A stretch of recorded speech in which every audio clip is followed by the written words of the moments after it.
श्रीहरिवायुगुरुभ्यो नमः।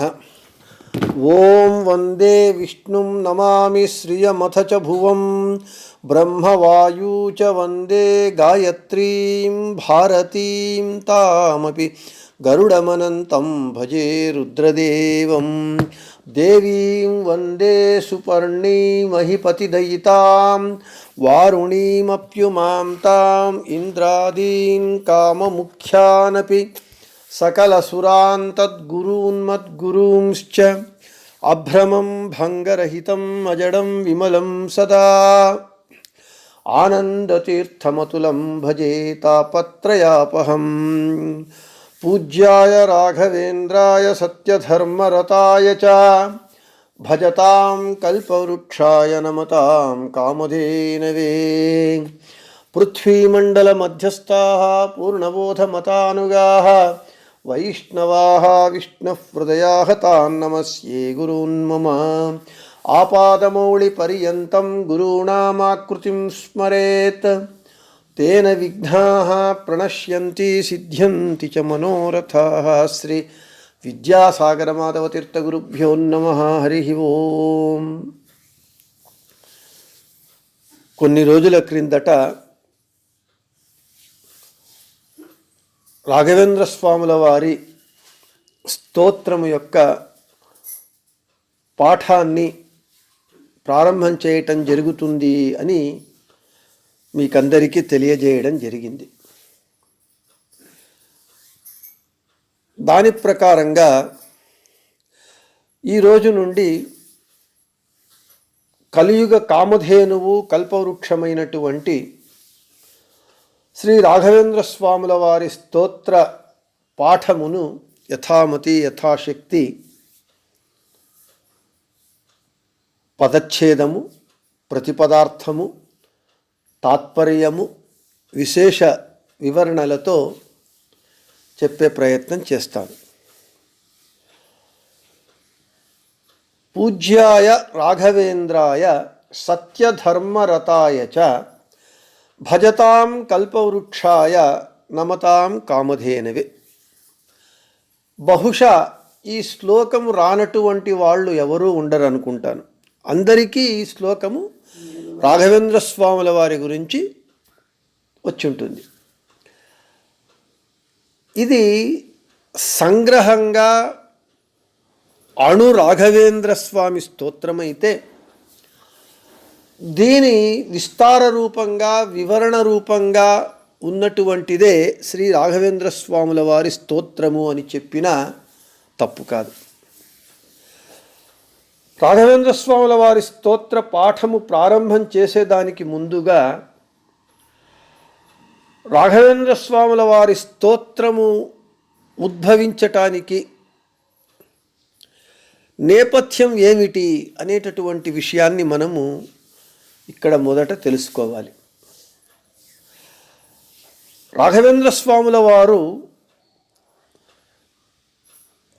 1621వ సంవత్సరంలో ద్వైత వేదాంత విద్యా సామ్రాజ్యానికి వారి గురువులైనటువంటి శ్రీ సుధీంద్ర తీర్థుల చేత పట్టాభిషిక్తులై శ్రీ రాఘవేంద్ర తీర్థులు అని నామకరణము చేయబడి ఆ తరువాత దాదాపు పూర్తిగా 50 సంవత్సరాల పాటు ఆ ద్వైత వేదాంత విద్యా సామ్రాజ్యమును ఏలినటువంటి మహానుభావులు. రాఘవేంద్ర స్వాముల వారు మాధ్వ పరంపరలో వచ్చినటువంటి అందరి యతుల పరంపరలో ఇద్దరు సజీవ బృందావన ప్రవేశము చేసినటువంటి వారు. మధ్వాచార్యుల వారంటూ పెద్ద బదరికి వెళ్ళారు. ఇప్పటికీ వాళ్ళు మనకు అదృశ్యులై ఇప్పటికీ వారి గురువులైనటువంటి వేదవ్యాసుల వారి దగ్గర పెద్ద బదరి యందు పాఠమును నేర్చుకుంటున్నారు అనేటటువంటిది మన నమ్మకం. ఆ తరువాత అన్ని మాధ్వ పరంపరలలో వచ్చినటువంటి అందరి గురువులలో సజీవ బృందావన ప్రవేశము చేసినటువంటి వారు ఇద్దరు ఇంతవరకు. ఒకరు వాదిరాజ గురు సార్వభౌములైతే, భావి సమీరులు అని ప్రసిద్ధులైనటువంటి సోంద వాదిరాజ గురు సార్వభౌములు మొదటివారైతే, ఇక రెండవ వారు కలియుగ కామధేనువు మంత్రాలయ ప్రభువులైనటువంటి రాఘవేంద్ర గురు సార్వభౌములు.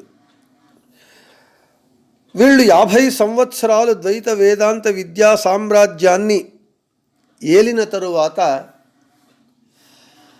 ఇక తాము ఈ అవతార సమాప్తి చేయాలి అని నిశ్చయించుకొని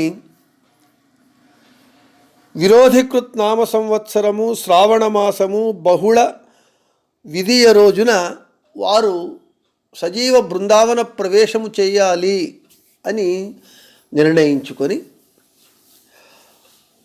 దానికి ముందుగా వారి యోగీంద్ర తీర్థుల వారిని తమ శిష్యులుగా స్వీకరించి వారిని తమ ఉత్తరాధికారిగా ఆ ద్వైత వేదాంత విద్యా సామ్రాజ్యానికి పట్టాభిషిక్తులను చేశారు. వారు సజీవ బృందావన ప్రవేశము చేయడానికి కావలసినటువంటి ఏర్పాట్లన్నింటినీ వాళ్లే చేసుకుంటూ ఉన్నారు. రాఘవేంద్ర స్వాముల వారి మూల బృందావనము మనకందరికీ తెలిసినట్లుగా మంత్రాలయమునందు ఉన్నది.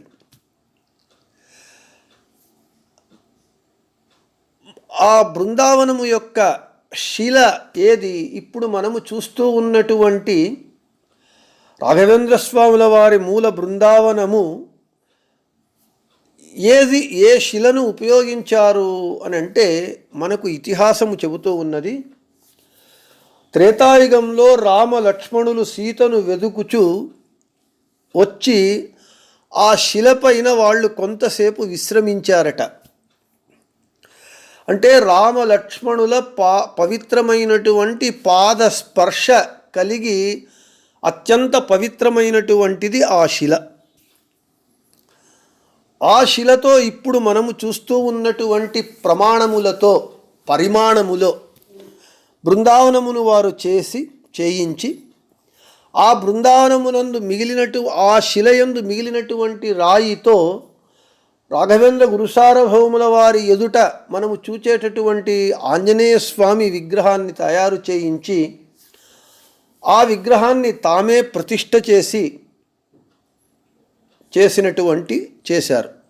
అంటే వారు తాము సజీవ బృందావన ప్రవేశము చేయటానికి కావలసినటువంటి అన్ని ఏర్పాట్లను వారే చేసుకొని శిష్యుని కూడా తమ ఉత్తరాధికారిగా నియమించుకొని యోగీంద్ర తీర్థులను విరోధికృత్ శ్రావణ బహుళ విధియ నాడు యథాప్రకారంగా తమ ఉపాస్యమూర్తి అయినటువంటి సర్వజ్ఞాచార్యుల కరార్చితమైనటువంటి మూల రాముని విగ్రహాన్ని శాస్త్రోక్తంగా పూజ చేసి ఆ తరువాత వారు నిర్మించుకున్నటువంటి ఆ బృందావన ప్రవేశమును చేస్తూ ఉన్నారు. మనకు రాఘవేంద్ర స్వాముల వారు ఎలా ఉన్నారు, వారి మూర్తి ఎలా ఉపాసన చెయ్యాలి అంటే వారిని ఎలా ఉన్నారు, ఎలా ధ్యానం చేయాలి అనేటటువంటిది ఒక ధ్యాన శ్లోకం చెబుతూ ఉన్నది. తప్తకాంచన సంకాశం అక్షమాలా కమండలం దోర్భ్యాం దధానం కాషాయ వసనం రామమానసం యోగీంద్ర తీర్థవంద్యాంగ్రిం తులసీధామభూషితం. రాఘవేంద్ర స్వాముల వారు ఎలా ఉన్నారయ్యా అనంటే బాగుగా పుటము పెట్టబడినటువంటి బంగారు వర్ణముతో దేహ వర్ణము కలిగినటువంటి వారు, కమండలాన్ని పట్టినటువంటి వారు, తులసి మాలను ధరించినటువంటి వారు, కాషాయ వస్త్రములను ధరించినటువంటి వారు, తమ శిష్యులైనటువంటి యోగీంద్ర తీర్థులచే నమస్కరింపబడినటువంటి అంఘ్రి కమలములను కలిగినటువంటి వారు, ఇటువంటి రాఘవేంద్ర స్వాముల వారిని మనము ధ్యానించాలి. ధ్యాయేత్ ఇష్టార్థ సిద్ధయే. ఇటువంటి రాఘవేంద్ర స్వాముల వారి మూర్తిని మనము ధ్యానిస్తే మన ఇష్టార్థములన్నీ నెరవేరుతాయి అని రాఘవేంద్ర గురుసార్వభౌముల వారు ఆ రోజు బృందావన ప్రవేశము చేసి వాళ్ళు జపము చేస్తూ ఉన్నారు. తులసి మణిని తిప్పుతూ జపము చేస్తూ ఉన్నారు.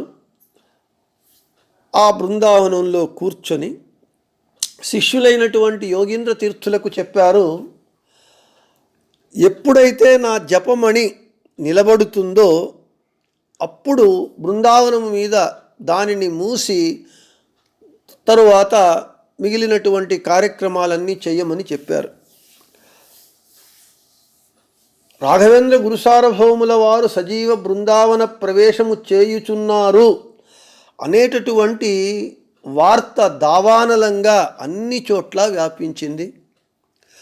రాఘవేంద్ర స్వాముల వారి మీద ఉన్నటువంటి భక్తితో ఆబాల గోపాలము కూడా ఆ దృశ్యాన్ని చూడాలి, ఇక మళ్ళీ మనము రాఘవేంద్ర స్వాముల వారిని చూడలేము అనేటటువంటి ఆతురతో ఉద్విగ్నమైనటువంటి మనస్సుతో ఆబాల గోపాలము అందరూ అక్కడ చేరారు. వేద ఘోష జరుగుతూ ఉన్నది. వాళ్ళు బృందావన ప్రవేశం చేశారు. వాళ్ళు ఎప్పుడైతే వాళ్ళు చెప్పినట్లుగా తులసి మణి తిప్పటం ఆగిపోయిందో అప్పుడు శిష్యులైనటువంటి యోగీంద్ర తీర్థుల వారు బృందావనాన్ని మూసి ఆ తరువాత బృందావనానికి పంచామృతాభిషేకము అలంకారములన్నీ చేసి ఆరాధనను చేశారు అని మనం చెప్పుకుంటూ ఉన్నాం. ఇంకా ఈ స్తోత్ర విషయానికి పోవడానికి ముందుగా సజీవ బృందావన ప్రవేశము చేశారు అని అంటే వాళ్ళు బ్రతికి ఉండగానే బలవంతముగా వారి నెత్తి మీద రాయిని పెట్టి మూసివేయటమని కాదు. సజీవ బృందావన ప్రవేశం అనంటే వాళ్ళు తమ ఉపాస్యమూర్తిని ధ్యానిస్తూ ఉన్నారు అంటే అక్కడ యోగ సమాధి యందు వెళ్ళారు. అక్కడ యోగ సమాధి యందు వెళ్ళినప్పుడు వాళ్ళు అంతర్ముఖులై ఉంటారు. బయట జరిగేటటువంటి ఏవి వాళ్లకు తెలియదు. అంటే ఇంద్రియములన్నింటినీ అంతర్ముఖము చేసుకొని మనస్సును భగవంతుని యందే లగ్నం చెయ్యటము అనేటటువంటిది యోగ సమాధి.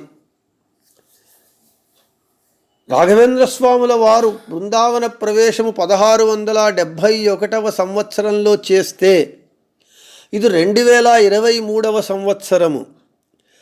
ఇప్పటికీ రాఘవేంద్ర గురుసార్వభౌముల వారు ఆ బృందావనంలో సజీవముగా ఉండి భజతాం కల్పవృక్షాయ నమతాం కామధేనవే, ఎవరైతే రాఘవేంద్ర రాఘవేంద్ర పాహిమామని భజిస్తారో వారికి కల్పవృక్షము వలె, ఎవరైతే భక్తితో నమస్కరిస్తారో వాళ్లకు కామధేనువు వలె కోరిన కోర్కెలు తీర్చేటటువంటి కలియుగ కామధేనువు కల్పవృక్షమై ఇప్పటికీ వారు సజీవముగా బృందావనమునందు ఉన్నారు. అది సజీవ బృందావన ప్రవేశము యొక్క వివరణ.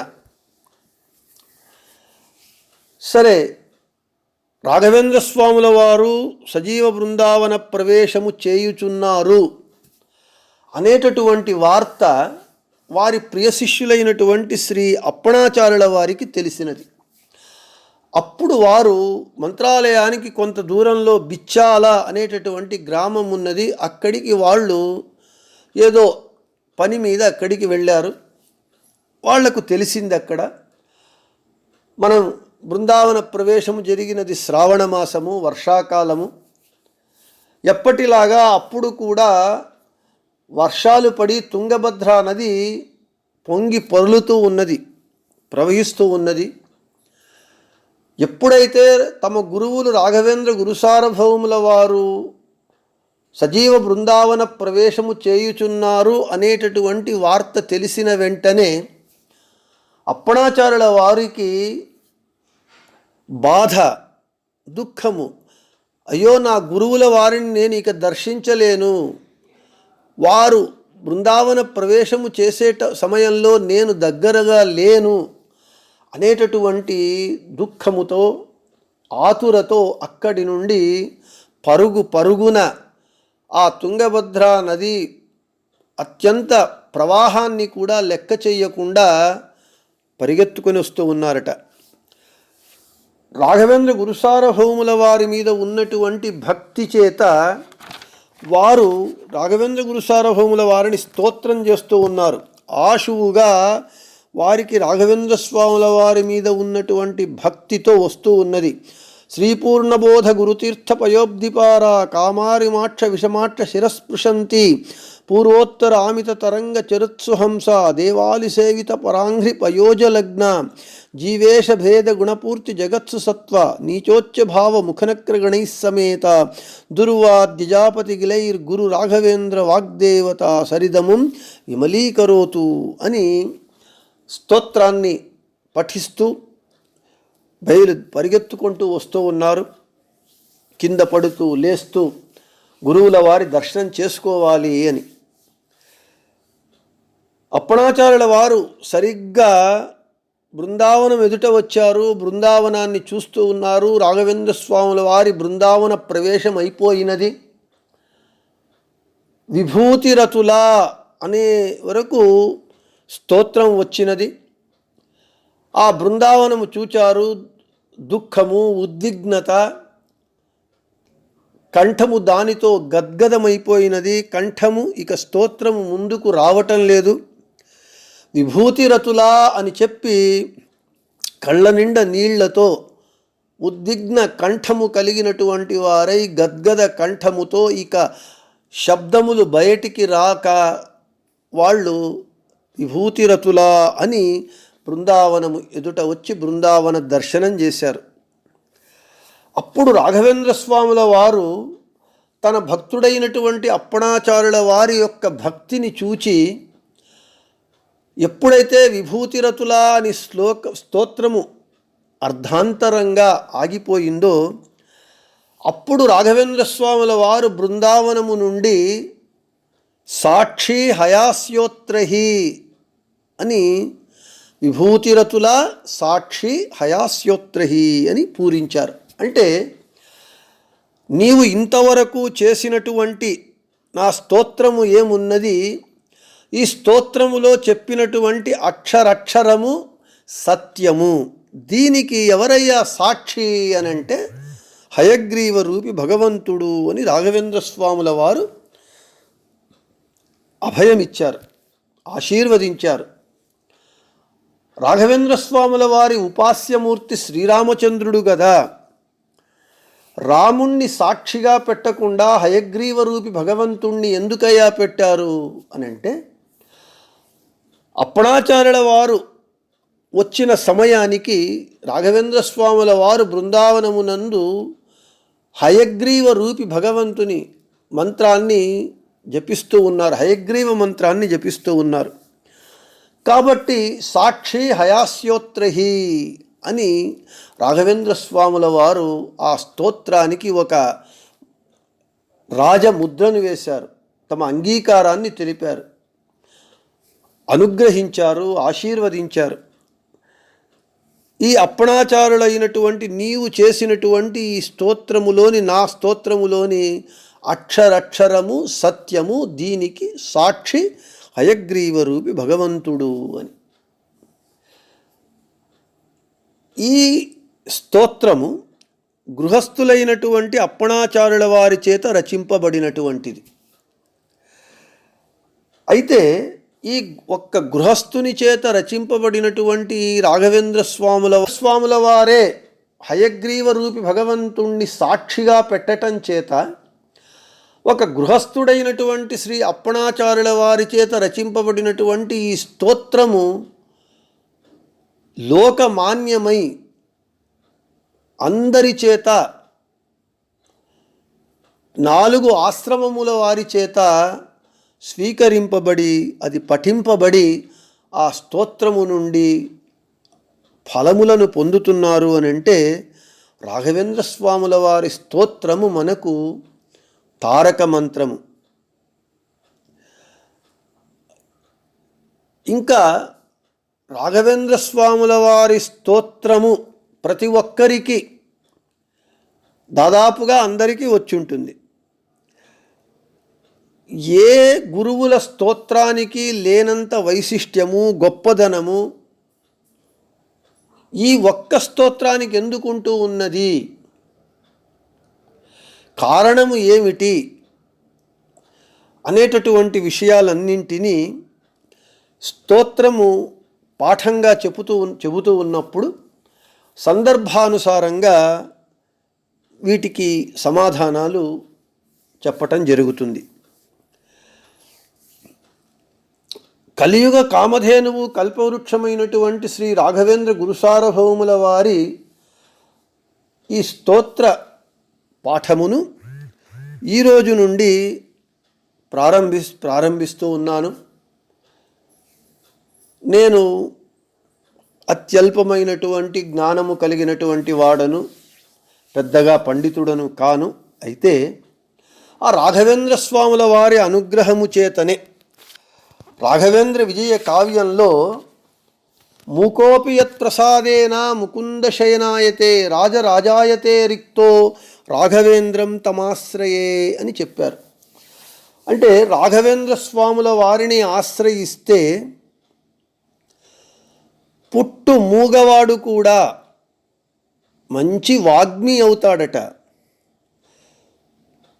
ఆగర్భ దరిద్రుడు కూడా కుబేరుడవుతాడట.